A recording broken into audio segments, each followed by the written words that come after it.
एक कसाई था सदना। वह बहुत ईमानदार था। वो भगवान के नाम कीर्तन में मस्त रहता था।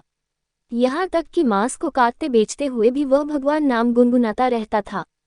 एक दिन वह अपनी ही धुन में कहीं जा रहा था कि उसके पैर से कोई पत्थर टकराया। वह रुक गया। उसने देखा एक काले रंग के गोल पत्थर से उसका पैर टकरा गया है। उसने वह पत्थर उठा लिया व जेब में रख लिया, ये सोचकर कि यह मांस तोलने के काम आएगा। वापस आकर उसने वह पत्थर मांस के वजन को तोलने के काम में लगाया। कुछ ही दिनों में उसने समझ लिया कि यह पत्थर कोई साधारण नहीं है। जितना वजन उसको तोलना होता, पत्थर उतने वजन का ही हो जाता है। धीरे धीरे यह बात फैलने लगी कि सदना कसाई के पास वजन करने वाला पत्थर है। वह जितना चाहता है पत्थर उतना ही तोल देता है। किसी को 1 किलो मांस देना होता तो तराजू में उस पत्थर को एक तरफ डालने पर दूसरी ओर 1 किलो का मांस ही तुलता। अगर किसी को 2 किलो चाहिए हो तो वह पत्थर 2 किलो के भार जितना भारी हो जाता। इस चमत्कार के कारण उसके यहाँ लोगों की भीड़ जुटने लगी। भीड़ जुटने के साथ ही सदना की दुकान की बिक्री बढ़ गई।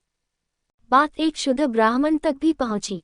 हालांकि वह ऐसी अशुद्ध जगह पर नहीं जाना चाहता थे जहां मांस कटता हो व बिकता हो, किंतु चमत्कारिक पत्थर को देखने की उत्सुकता उसे सदना की दुकान तक खींच लाई।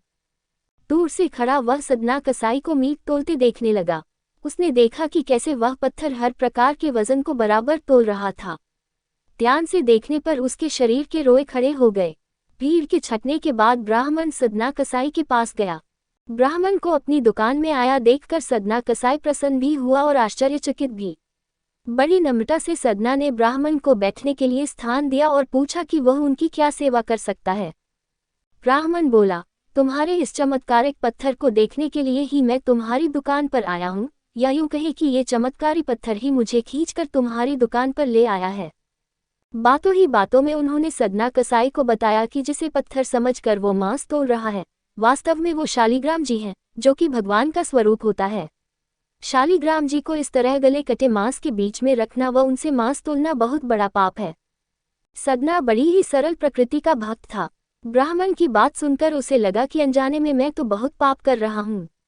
अनुनय विनय करके सदना ने वह शालिग्राम उन ब्राह्मण को दे दिया और कहा कि आप तो ब्राह्मण हैं, अतः आप ही इनकी सेवा परिचर्या करके इन्हें प्रसन्न करें। मेरे योग्य कुछ सेवा हो तो मुझे अवश्य बताएं। ब्राह्मण उस शालिग्राम शिला को बहुत सम्मान से घर ले आए। घर आकर उन्होंने श्री शालिग्राम को स्नान करवाया, पंचामृत से अभिषेक किया व पूजा अर्चना आरंभ कर दी। कुछ दिन ही बीते थे कि उन ब्राह्मण के स्वप्न में श्री शालिग्राम जी आए व कहा, हे ब्राह्मण, मैं तुम्हारी सेवाओं से प्रसन्न हूँ, किंतु तुम मुझे उसी कसाई के पास छोड़ आओ। स्वप्न में ही ब्राह्मण ने कारण पूछा तो उत्तर मिला कि तुम मेरी अर्चना पूजा करते हो, मुझे अच्छा लगता है, परंतु जो भक्त मेरे नाम का गुणगान कीर्तन करते रहते हैं, उनको मैं अपने आप को भी बेच देता हूँ। सदना तुम्हारी तरह मेरा अर्चन नहीं करता है, परंतु वह हर समय मेरा नाम गुनगुनाता रहता है, जो कि मुझे अच्छा लगता है, इसलिए तो मैं उसके पास गया था। ब्राह्मण अगले दिन ही सदना कसाई के पास गया व उनको प्रणाम करके सारी बात बताई व श्री शालिग्राम जी को उन्हें सौंप दिया। ब्राह्मण की बात सुनकर सदना कसाई की आंखों में आंसू आ गए। मन ही मन उन्होंने मांस बेचने खरीदने के कार्य को तिलांजलि देने की सोची और निश्चय किया कि यदि मेरे ठाकुर को कीर्तन पसंद है तो मैं अधिक से अधिक समय नाम कीर्तन ही करूंगा।